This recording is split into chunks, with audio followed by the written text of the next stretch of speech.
All right, so today I am drawing a glass and a bell with a white charcoal pencil, and using my erasers on black Fabriano paper. You can use Canson paper. It's a really nice paper to work on. It's pretty thick, has a really nice tooth to it. I started with my gesture drawing, and now I'm going to start drawing in my different shapes of value that I see in the glass in here, a little bit in here, and the bell and the fabric. I'm going to be leaving all of this just black, and I'm going to work on a little bit in the fabric area. Before I get started though, I don't like how bright this is right now, because there's actually a lot more kind of darker values in the bell. So I want to subdue it so it doesn't get in the way of my drawing. And one thing you can do is just use your kneaded eraser to kind of pick out some of it so that you're left with enough information to use as like a guide. So you can see it doesn't erase super easy. So you're just gonna leave some of it. So I have my guide there. I can still see. It's not gonna conflict. So the next step is it's the reverse of working with graphite or charcoal, other pencils, where you slowly add in your values, working from maybe a mid-tone, darks, and leaving white of the paper as your brightest lights. This is reverse thinking. So now we're going in for the lighter values first and working our way down to the darker values. So looking at my composition, one thing that I want to start with is, and which I kind of started to do, was draw in maybe some cast shadows, the edges of that, to act as a guide. I don't want to be drawing into that with my white charcoal too much yet. Drawing some different shapes within the glass. So what I see here, I see this bottom part there. I'm just going to lightly kind of map that out. So basically that's what you're doing, is you're mapping everything out. And just draw really light. If it helps to squint at your subject a little bit to kind of break down the detail. You don't necessarily have to put in every single little thing.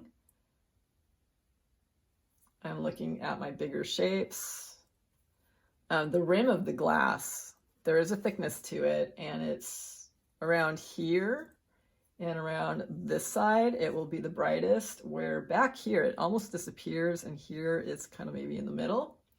So I can start maybe adding something to that. Notice I'm just resting my hand and I'm working around this ellipse. So I did a little bit of sighting for proportion, using a center axis line to begin with, and one perpendicular going from end to end to build my glass, to make sure it was symmetrical on either side. If you don't do that, it makes it very difficult to get an object like this symmetrical. So that would really help. You can see it kind of there. I did erase it. And then the crossbar, so this would be your long axis and this would be the short, or major and minor. Going straight across, you want to make sure your ends are level or perpendicular to your vertical axis line, and that will help you build your ellipse, because the quadrants, if you look here, just to show you real quick, these quadrants need to be, they're like mirror image, so they match up. So one way you'll know that your ellipse looks good. You can also step away from your drawing and look at your still life to make sure that it's being drawn correctly and make any adjustments necessary. So I'm going to draw this really light because I barely see it, and then it starts picking up light in here, and I see actually more of the rim of the glass here. And I'm gonna be pretty sketchy right now. I'm not getting super detailed with really clean edges, unless I go way out of there. Same thing over here. Just so I can start to see some of the light that's hitting. Your highlights are going to be last, so don't even worry about those too much. You may want to kind of see where they're at and mark them a little bit. And then there's like light coming down this way. I have a strong division of value here. Kind of runs through my whole glass. And then down here.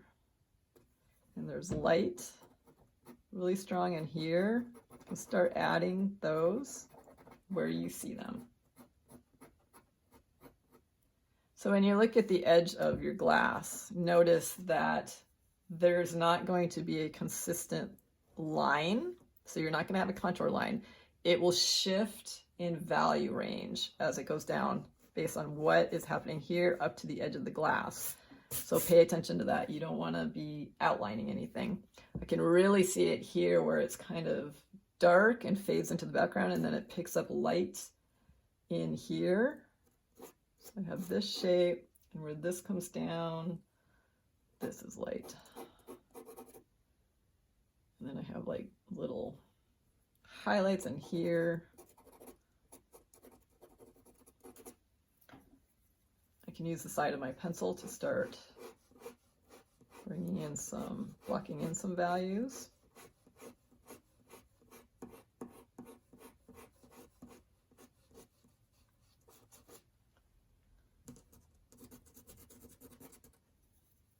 This is a really light shape. I'm not even sure what it is that's being reflected in the glass.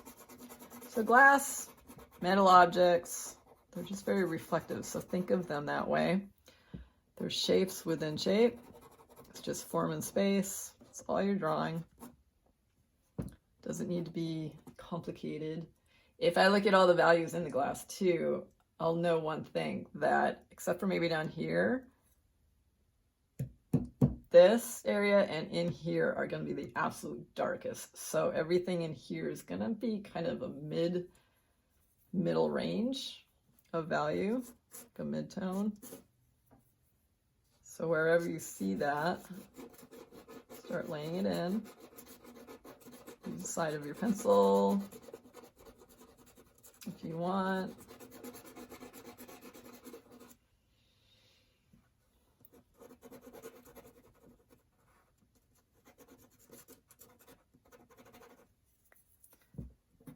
When it comes to highlights, you're going to have to go back over them quite a bit because it takes layers. You don't want to erase.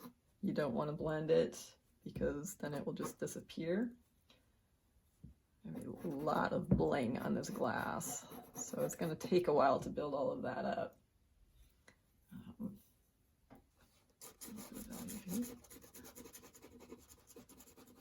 So just going around, looking at your bigger shapes of value, slowly adding in the whites,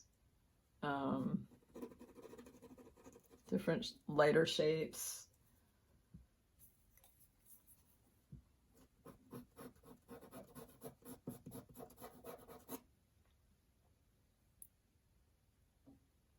We have all kinds of crazy, beautiful, blingy stuff over here that will be kind of, I can just do this kind of thing if I want. And in general, there's a big shape of, there's a lot of value that is lighter on this side. So I'm going to add that in there. I'm just bouncing around a little bit here, seeing what I have. I see how this carries through.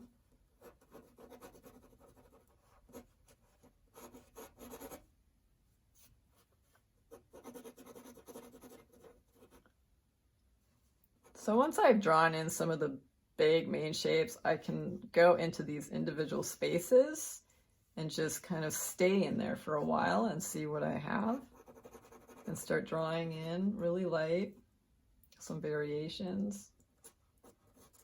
And it, you know, Don't worry about being super perfect with it, because get close. If the base of your drawing, the foundation of your drawing is good, you're just adding a little bit of lighter value, some of the highlights, and your drawing will look good. The most important thing is making sure that the base is good. So your original, oops, just your drawing.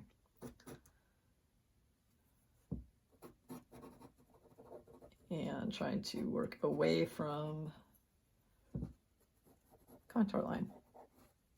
Unless, you know, it's a line that you actually see.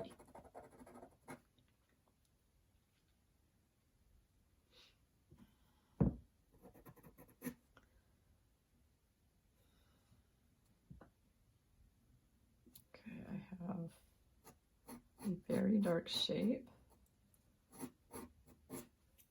And then I actually have bling here.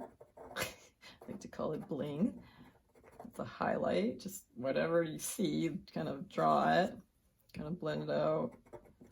And then there is this interesting, really dark shape.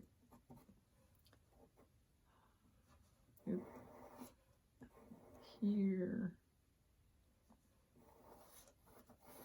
So this upper portions kind of wraps around, and that is lighter, not too light.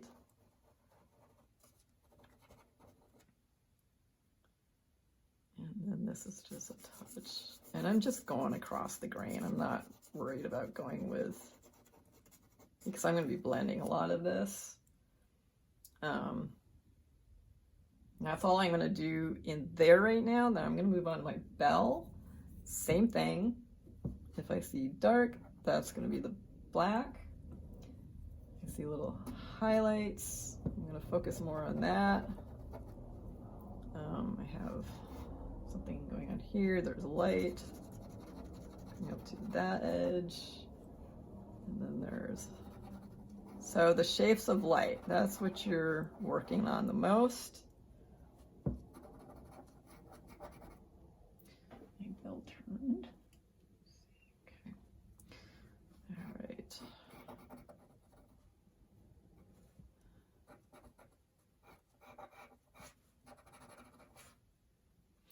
And don't worry, you know, if you get too much like lighter values in there, it's easy enough to just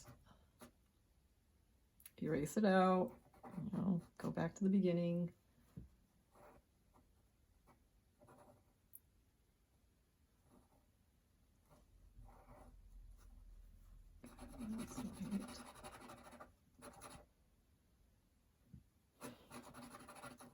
The smaller shapes can be a little tricky, so just take your time with it. Notice the outside edges, I'm not even worried about them yet. I would clean up some of this because there is light value and I don't want to go into the dark background.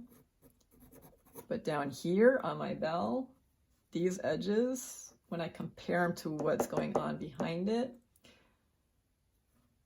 there's some interesting things going on. So my fabric, the brightest things on here are my highlights and the lightest parts of my fabric. So I don't want to get too crazy. I have a cash shadow here. And I have this beautiful light coming through. And I have an edge of my bell.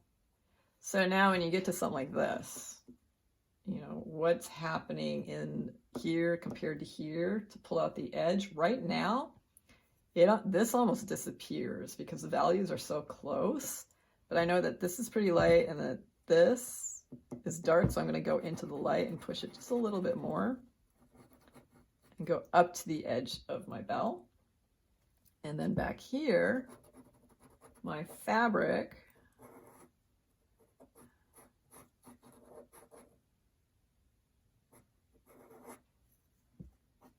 up to the bell and up to the glass is Oop, I got a cast shadow there. Don't want to lose that. So this is really light. If you want to get really light, you're going to have to layer. So there's a couple ways to do that. You can cross hatch, things like that. There's a little bit of light peeking out here. Got my cast shadow. So I'm working up to my objects on my fabric. I'm gonna try to get some of this all blocked in, and then I'll play with the value shifts later. It's really bright in here, but just go right up to the edge. It's value shape against value shape, remember? No contour lines. So now you can see the bottom starting to take shape.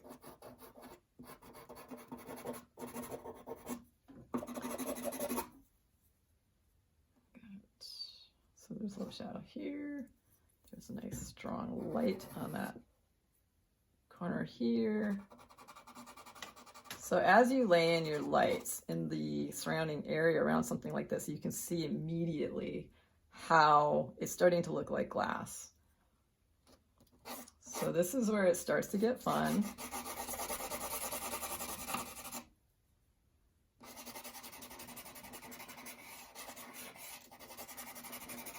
Just block it in. So as I move around all my shadows, I'm using the side and I'm adjusting the pressure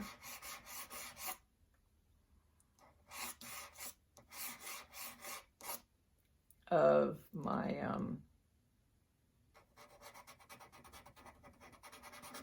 pencil onto the paper. Sorry. And I'm just kind of blocking in. I'm not worried too much about details over here yet.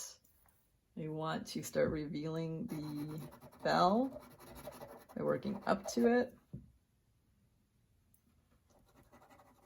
There is light in cast shadows, so be aware of that.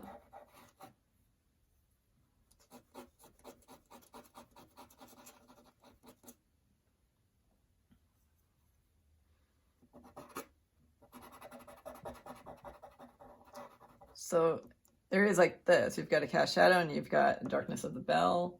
That's, you might be a little bit lighter in your cast shadow underneath because there's reflective light. That can pull out an edge.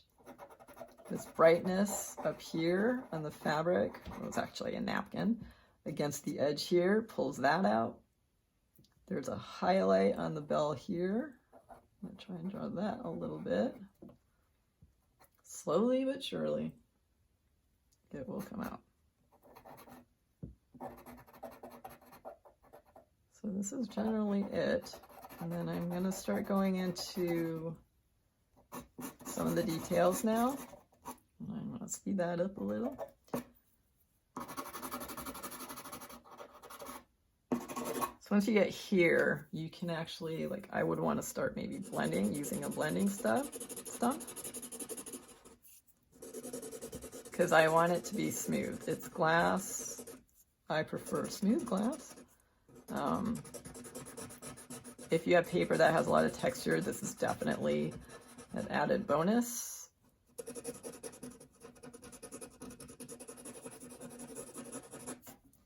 And you can use what, actually stays on your blending stump to blend into some of these other areas as well.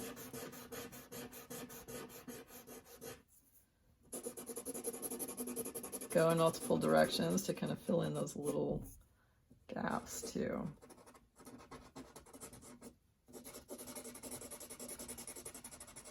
Leave your highlights.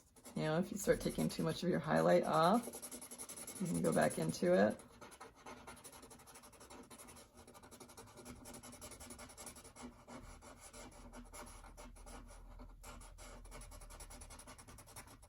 So this is these are like just building it up.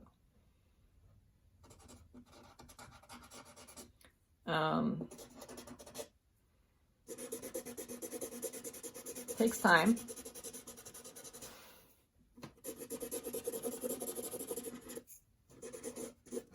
So have fun with it, you know, as you're going, and I will come back after I've done a little bit more on this. Blend a lot of this. All right. So that is the beginning.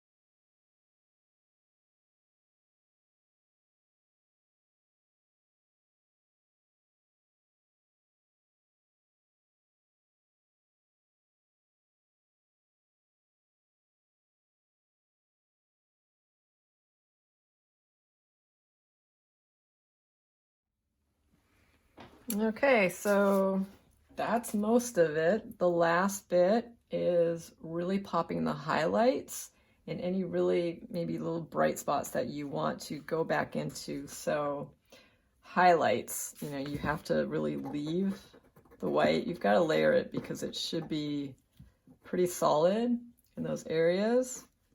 Don't just do like that kind of thing, because there will be some lighter value maybe around it. So make sure you do that. Kind of look at the shape of the highlight too. You might have something like that. You might have something kind of more rectangular, but you can see that you really need to layer it. So, and apply pressure. Don't be afraid to apply pressure now. Another option too is you can actually use white acrylic paint with a very small brush to do highlights. That could be fun. This point, you know, cleaning up edges, popping light, little details. It's all in the little details now. So this is the gist of it. I used my eraser. I went back in to pull out some of my darks. It's really cool light going through here. I have so many highlights on this side. I'm just going to pick up a few.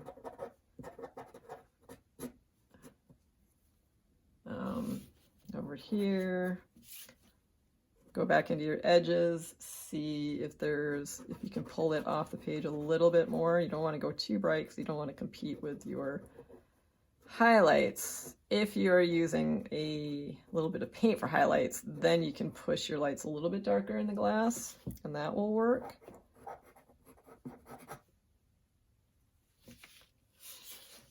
And just kind of, you know, if something feels too dark, you can layer it again and just leave it. You can finish it off to any amount of detail that you want.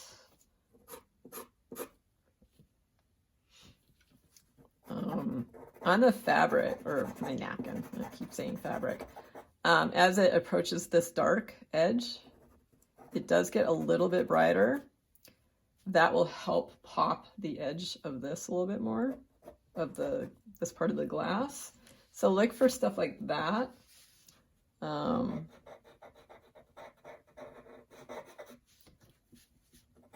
Anywhere where you can make it start to glow is, you know, can make the work that much better.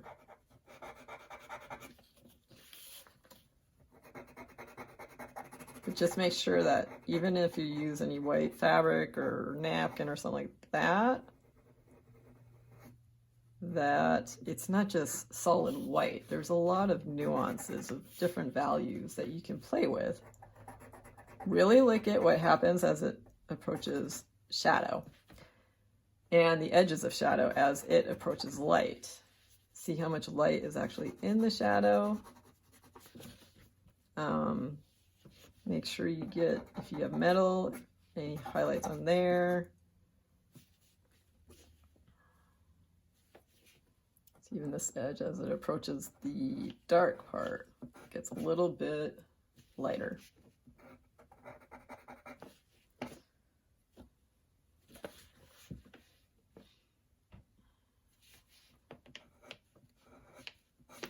And one thing you'll notice, this may be annoying, but your pencil, you'll have to constantly sharpen it.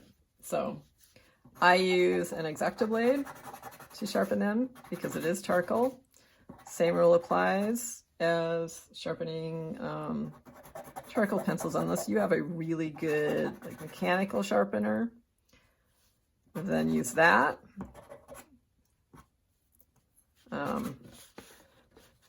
A lot of light in here. I'm not even gonna. It's from the glass. I'm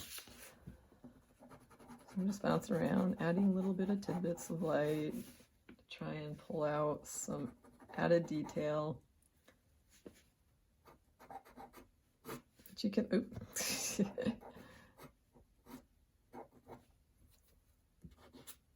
You can use your finger a little bit. I'm down in my smallest shape, so it's hard to do that, but you can definitely try. And this is not necessarily exactly like my glass. There might be subtle differences. I'm not really that concerned about it. It reads well enough as glass with highlights.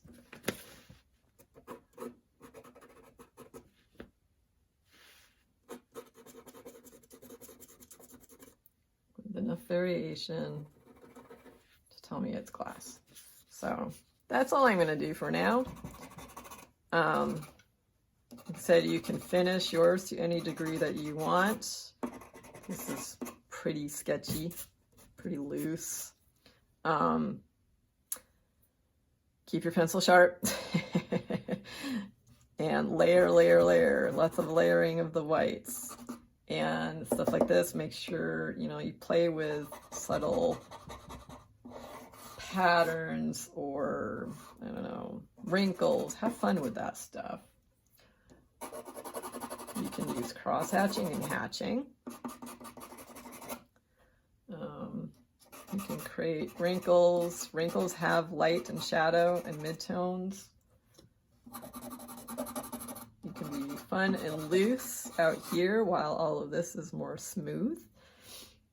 Lots of stuff you can do with it. So you can add value to the background too if you want. I'm just choosing not to. But at this point, I'm kind of dancing around and looking at bright spots, making sure it reads well enough. I have this awesome eraser. It's a mechanical eraser for pulling out smaller shapes.